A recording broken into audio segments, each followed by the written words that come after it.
والسابقون الأولون من المهاجرين والأنصار والذين اتبعوهم بإحسان رضي الله عنهم ورضوا عنه. بسم الله الرحمن الرحيم الحمد لله رب العالمين والصلاة والسلام على نبينا محمد وعلى آله وصحبه أجمعين. Transmeton Darimiu dhe të tjerët se Abdullah ibn Mas'udi radhiyallahu anhu ka thënë: Kunu yanabi'a al-ilmi masabih al-huda ahlas al-buyuti suraj al-layli judad al-qulubi khulqan al-thiyabi tu'rafuna fi as-sama' wa tukhfuna ala ahli al-ard.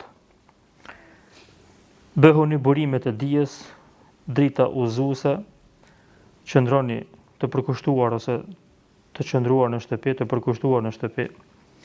Kandil të natës, zemra të reja, rroba të vjetura, të njohur në qiell dhe të panjohur në tokë.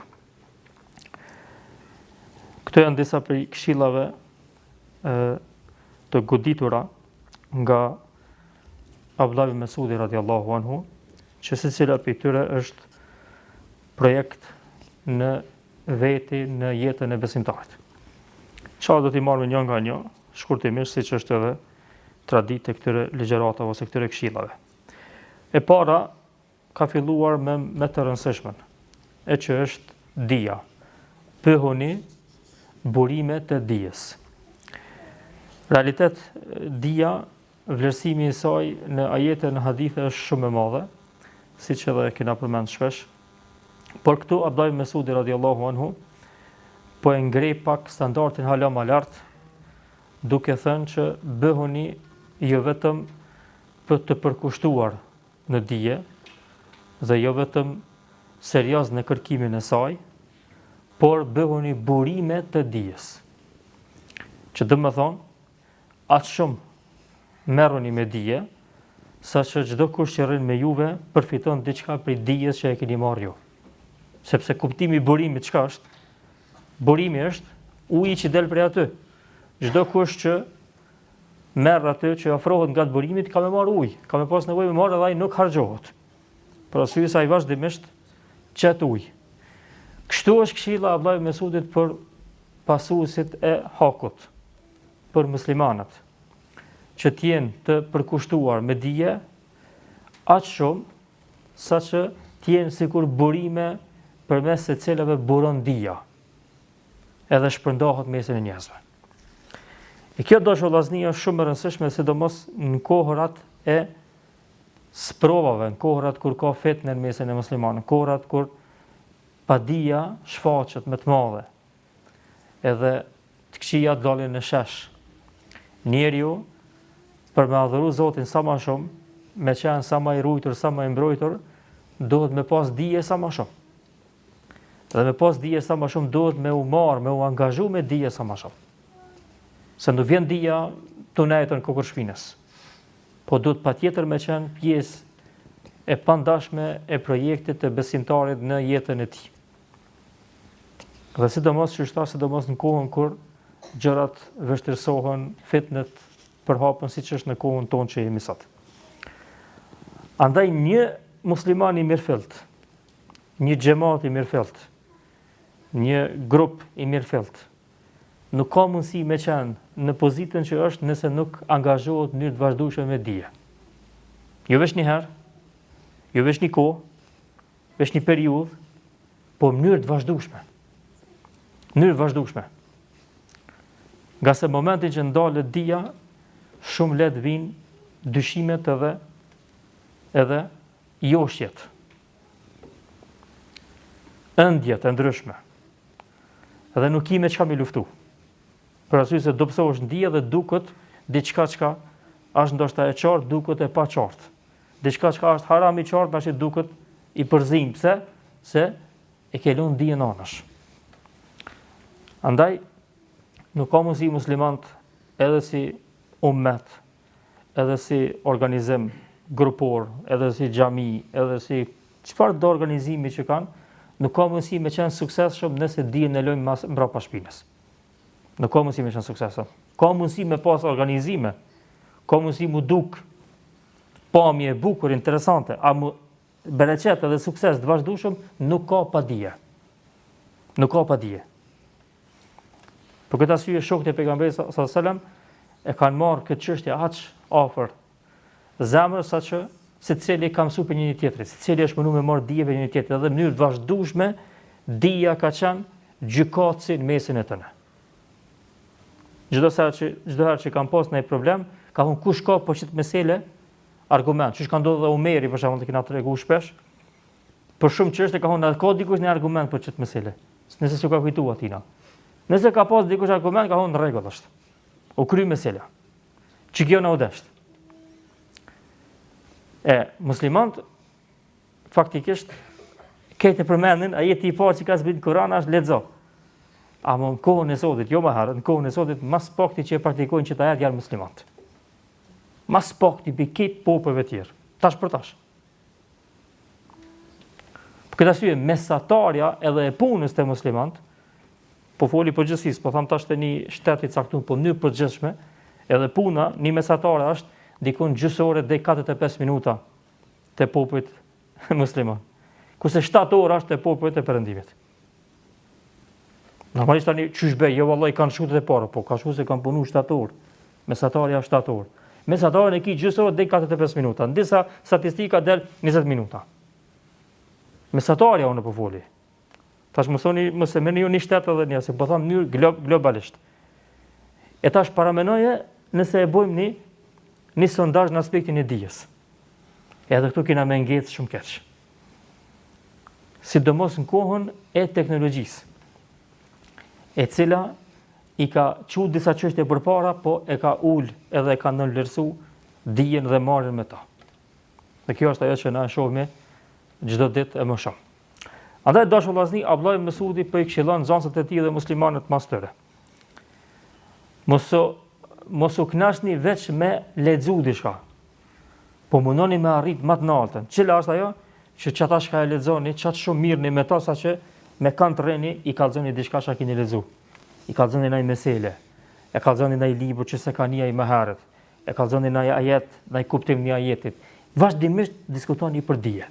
Vazhdimisht diskutoni për dije dhe kjo është ajo që e ngjall praktikisht aktivitetin e një muslimanit, sidomos kohën e sotit. Pastaj thot, masabihul huda, drita të udhëzimit. Edhe kjo e interesant. Ai nuk po thot bëhuni të udhëzuar, udhëzohuni në rrugën e drejtë. Sikur që tha, merrni dije, nuk tha merrni dije, po tha bëhuni burimet e dijes. E këtu po thot bëhuni drita të udhëzimit. Që do më thonë, udhëzimi juaj le të ndriçon edhe tjerët. Udhëzimi juaj duhet me qenë aq efikas, aq i dukshëm, sa që tjerët me marë për kësaj dritës që ju e keni marë dhe Allah ju ka nderu. Allah të ka nderu me qenë udhëzues, me qenë i udhëzuar në rrugën e tij, me qenë xhami, me qenë rrugën e Zotit, me qenë i përzgjedhur pe Allahut. Edhe që kjo është dritë.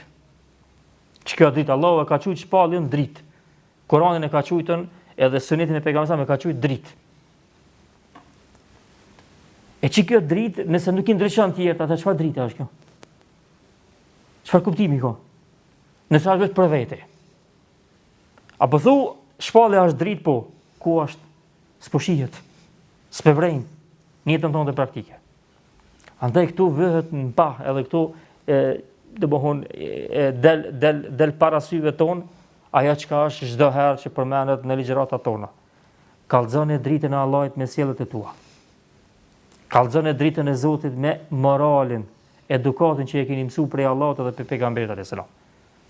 Wallahi s'ka moral më të mirë, s'ka edukat më të mirë, s'ka sjellje më të mirë se me pa njerëzit sjelljen që Allahu e ka lyp prej teje edhe pejgamberi sallallahu alajhi wasallam në jetën e tyre praktike.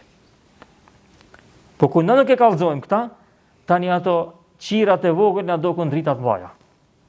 Për arsye se na se kena kall këtë madhën, se kena shtim praktik këtë madhën, E tani çdo kush i bën dritë pak na tërhek vëmendjen se na duket interesant. Se je në tërë të jetu. Andaj dosh vllazni, me qenë udhëzum është normalisht është projekti i secilit prej neve. Po me qenë shkak që tjerët me pa udhëzimin te ti, edhe mund ndriçu pi dritës që Zoti ta ka dhënë ty, kjo është ajo më e bukur që ka mundësi me arritje musliman. Dhe kjo faktikisht është ajo që kërkohet prej neve.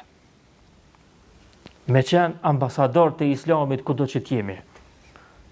Edhe çdo kush që t'na shef me pa Islamin te na. Me bovakia çështo më kona, Zvicra kish me ndryshu. Njerëzit për rreth neve kishin me ndryshu. Nëse jo diçka tjetër s'paku qasën kishin me ndryshu ndaj Islamit dhe ndaj muslimanëve për shkak neve. Gasone përmend edhe ndesën e kalum, feja e Zotit është natyrshmëria e njerit.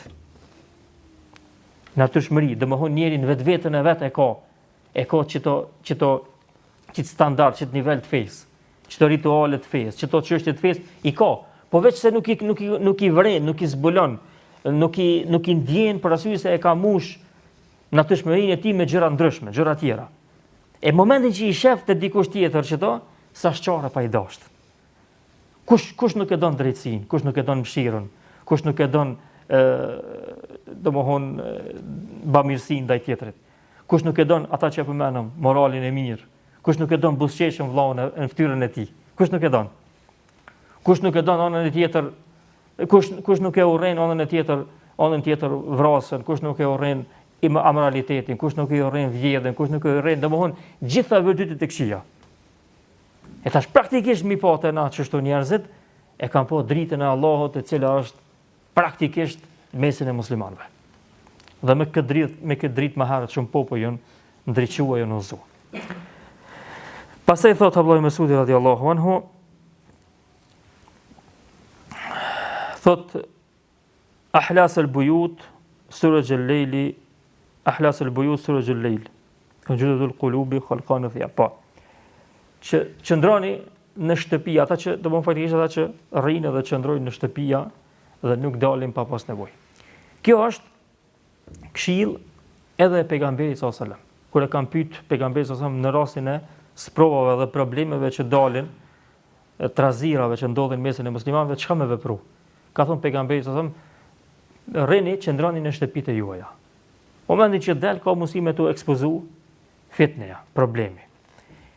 E tash, edhe nëse s'ka në këtë vend ku jetuti, nëse nuk ka sprova dhe trazira dhe probleme në mes në njerëzve, lufta e kështu me radhë, këshilla prap është e kohës, është e rëndësishme, për arsye se momentin që njeri del pa nevojë, edhe shoqërohet me njerëz pa nevojë, edhe rrin me njerëz pa nevojë, nuk ka siguri që nuk ka me hinë gjëna s'paku. Nuk ka siguri. Andaj, e kontrollon njëri vetën edhe mundohet që nëse del ta ketë një qëllim pse është të dalë. Ose del me bëna i sport, ose del mu taku me dikant që me pas ndaj takim vereqetshëm, në bisedë të rëndësishme, ose del me shku në xhami, ose del normalisht me shku në punë kështu me radhë, po veç me dal të takoj dikant, veç të rrisës po kam çka me bëu, kjo nuk është edukat që duhet me pas muslimani. E tash është halama e rëndë dashur vllazni, për arsye se më herët nëse ke nejtë në shtëpi, i ruaj për gjunave. Tash rrin në shtëpi, nuk ruaj për gjunave. Tash i ki mundësit në shtëpi me bëu gjunave, po ashtu ngjashme të njëjta, ndoshta në shumë raste edhe më shumë sa mu taku me njerëz. Andaj këshilla e pejgamberit sa me këtë rast Abdullah Mesudit është që me e kontrollu veten, edhe me rujt veten që nëse duhet mu izolu, mu kufizu, mos më nejt shumë me njerëz që s'ka dobi për aty në nejave, atëherë e njëjta është edhe kur të rresh shpesh ka i të bën shpesh. Çish po shkon koha në shtëpi? Çfarë muhabete i të bën shpesh? Çfarë tema i të bën shpesh? Çka po çish pe kalon kohën në shtëpi? Cili prej neve ka një orar në shtëpitë vet? Cili prej neve ka orar në shtëpitë vet? Shumë rrallë gjonë dikan që ka orar në shtëpitë vet. E tani që shkon koha, tani shkon pa orar. Pse na shkon neve koha në shtëpi, këtë nuk e dim më ka shku, se është kohë pa orar. Nuk e dim ku shkon edhe ka shkon. Se çdo kohë që është pa orar, shkon edhe nuk e dim ka shkon.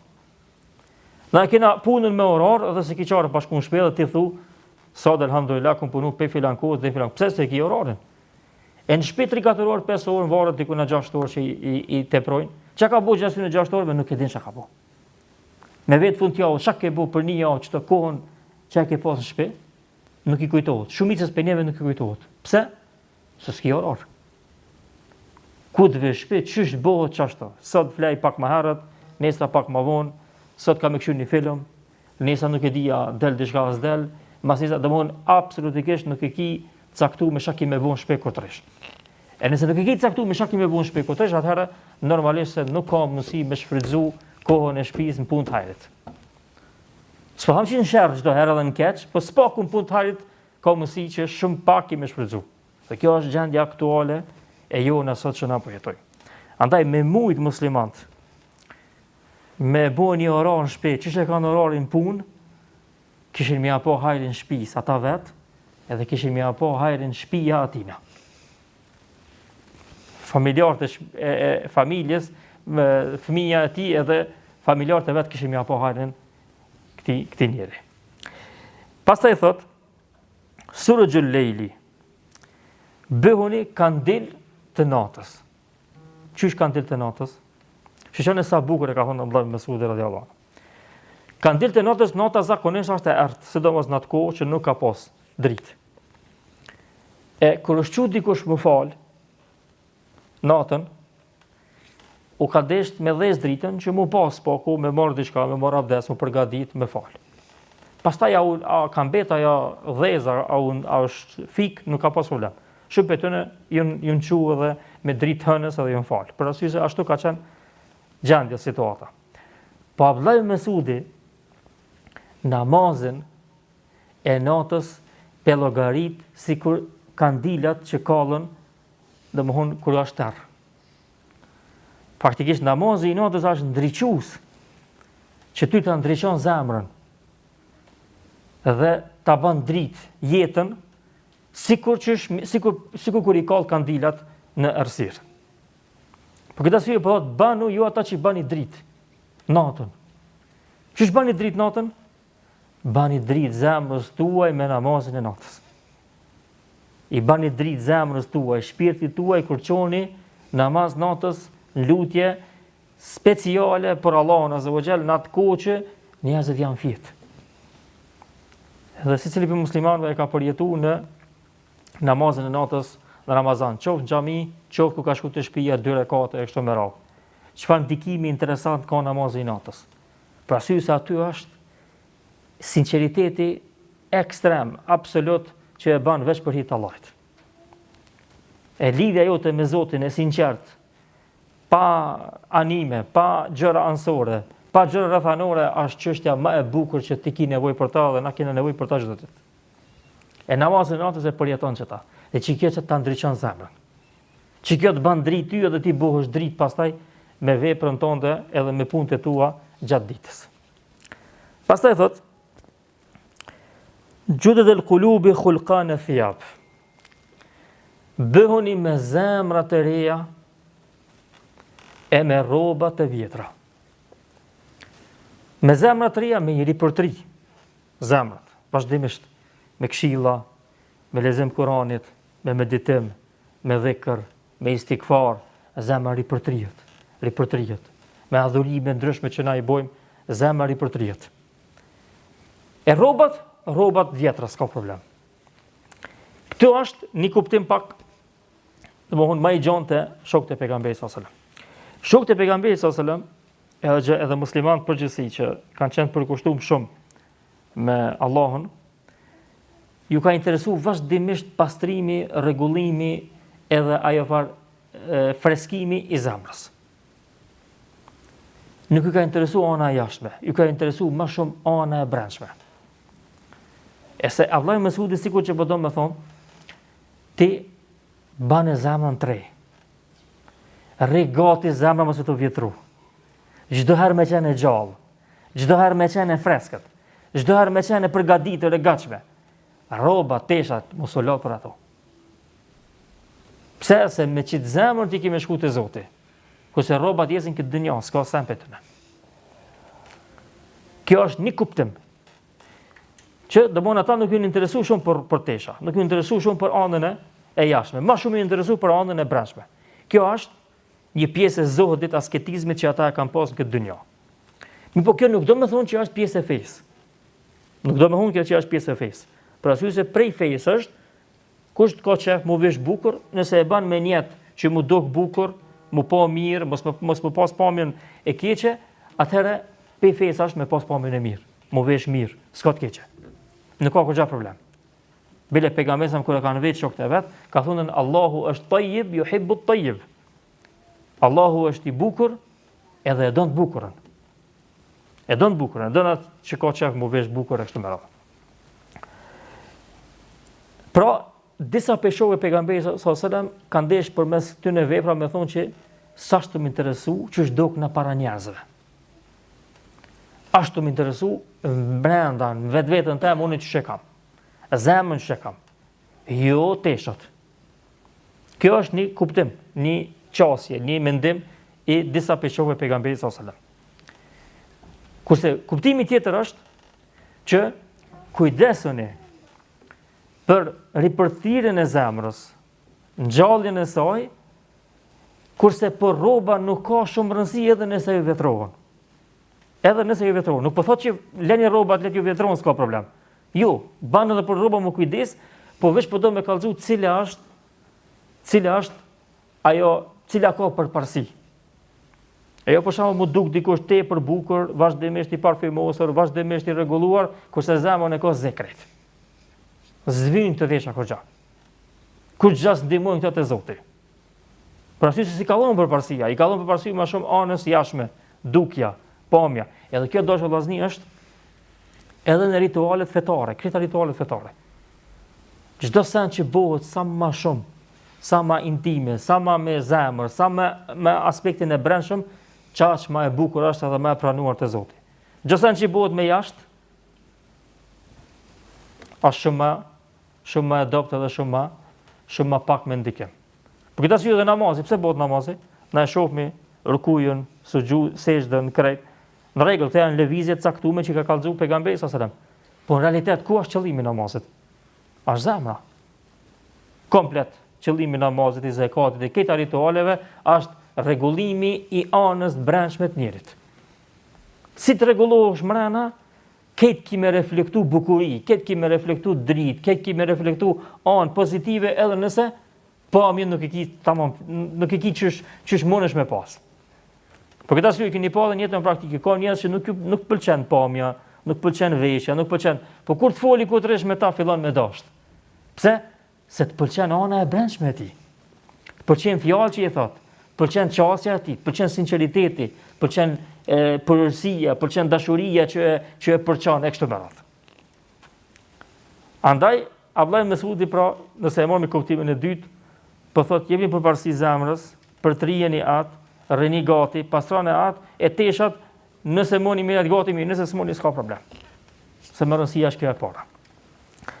Pastaj thotë e fundit, thotë tu'rafuna fi as-sama wa tukhfuna ala ahli al-ard, ose wa tukhfuna ala ahli al-ard.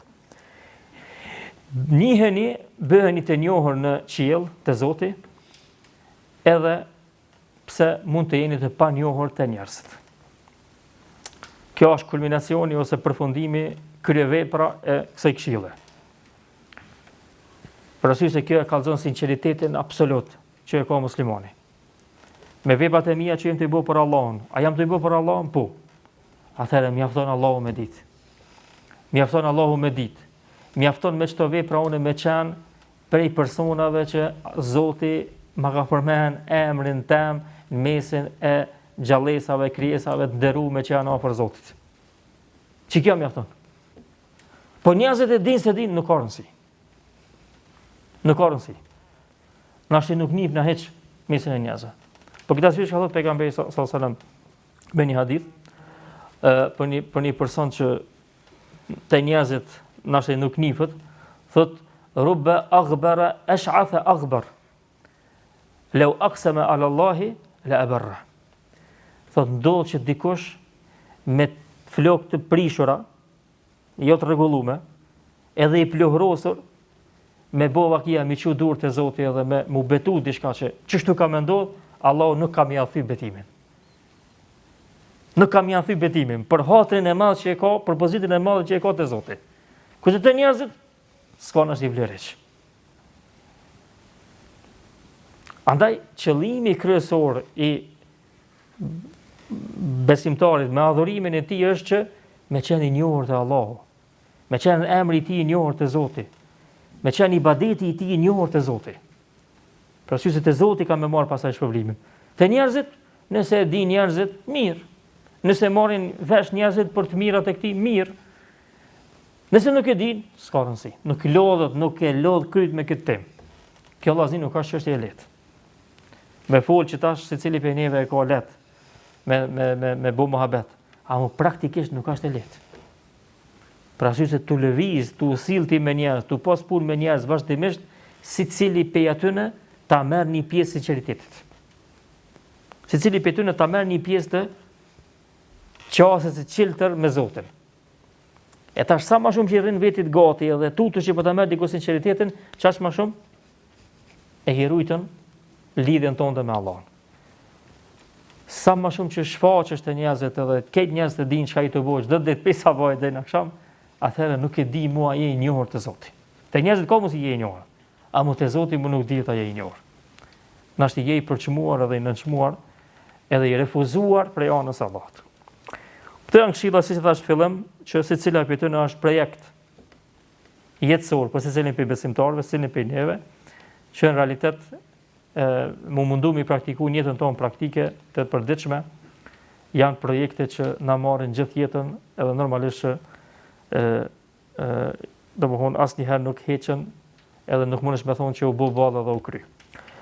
Allahu na mësoj të jemi të tillë, të shpërndojmë dije, të shpërndojmë dritë të udhëzimit, të jemi larg fitneve, sprovave dhe problemeve, të jemi kandil të natës, me zemra të reja, të ripërtrira, edhe nëse janë rrobat e vjetra, të njohur në qiell te Allahu dhe edhe nëse jemi të panjohur mes e njerëzve. Allahumma amin, walhamdulillahi rabbil alamin, wa sallallahu ala nabina Muhammad.